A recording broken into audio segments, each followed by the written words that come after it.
大家好，我是静静姐。今天和大家分享一道香煎黄花鱼。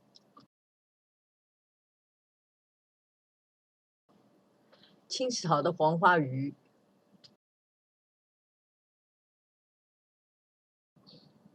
加适量的酒、盐、胡椒粉，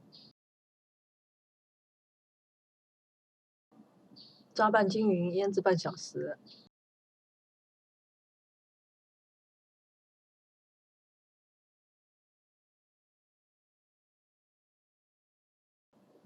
再用厨房纸把水吸干，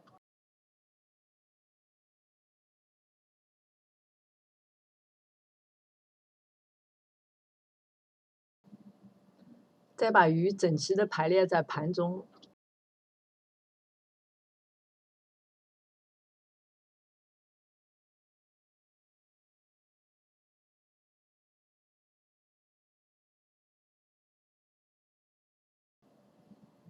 锅烧热，倒入油，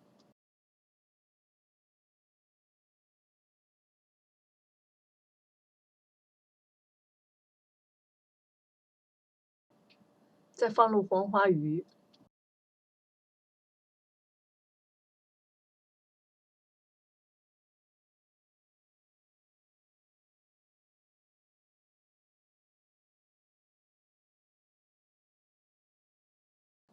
再加适量的五香粉，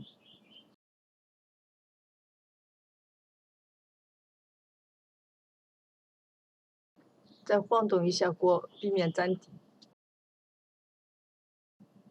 一面煎好了，翻过来煎另一面。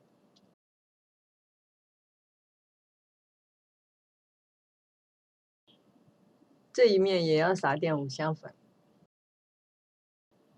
调味料按照个人的喜欢加，再用中小火把这一面也煎熟，再撒上点葱花。简单又好吃的香煎黄花鱼做好。